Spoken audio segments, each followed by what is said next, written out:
Hey, you're watching Velo News TV. I'm Neil Rogers here at the start of Stage 9 in Toulouse with Garmin Chipotle's Julian Dean, who has been so kind to fill in for Magnus Backstedt as our Garmin Chipotle video diarist. So we'll be joining Julian for the rest of the tour.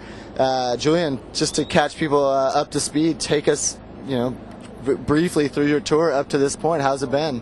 And how many tours have you done? This is what number for you? This is my fourth Tour de France. So, it certainly has been a little bit strange Tour de France. Normally would expect to have had 4 or 5 sprints by now, but we've only really had 3, and had one yesterday as well. But it was pretty crazy coming in there in the wet. And now we're heading into the Pyrenees. So we've got a couple of big days ahead of us today and tomorrow. I mean, people may know you from years past as Thor Hushov's lead-out man. What is your role on this team in sprints, in the mountains? I mean, how do you define your role in this squad?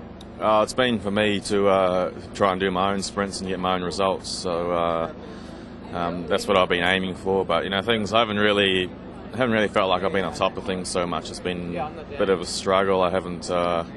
Certainly don't feel like I've had the form of old, like the last couple of years when I've come to a tour and been so strong, and I've been able to dominate the sprints, with Hushov. And like this year, I don't know, I've just been struggling a little bit to try and find the form, but hopefully the Tour de France is long, and by the end of it I can start to come around a little bit.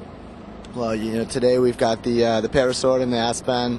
Tomorrow the Houtacam. 2 big climbing days. These climbs. You've got Christian 4th overall. You've seen the dynamics with teams like CSC and Castapon. How do you see the next 2 days playing out? Who knows, man? It's been a really different Tour de France. Teams have struggled to control it. There hasn't been one dominant team. There doesn't seem to be one dominant rider. So, it's going to be open slather, and I think obviously we're here to help protect Christian, and we've got to, it's a good thing for us is, Christian is probably doing better than he expected to at the moment, and we're doing better than he's doing better than we expected him to. So there's not really any pressure. We just got to be there for him and give him his best helping hand we can, and whatever comes. But I'm pretty sure he's going to be right up there when we get to Paris. Knowing what you have ahead of you today and tomorrow, what's your feeling? I mean, I asked Magnus a similar question last week. Nerves, anxiousness, excitement. I mean, there's going to be some suffering out there today, no doubt. Yeah, always. But just take it one day at a time, one climb at a time, 1 kilometre at a time. And that's all you can do. You can't be worrying about what's tomorrow, what's the next day. You just got to get through the next moment. Well, we appreciate you joining us. We'll look forward to talking to you tomorrow, finding out how the day went. Good luck out there. All right, thanks. Catch you tomorrow.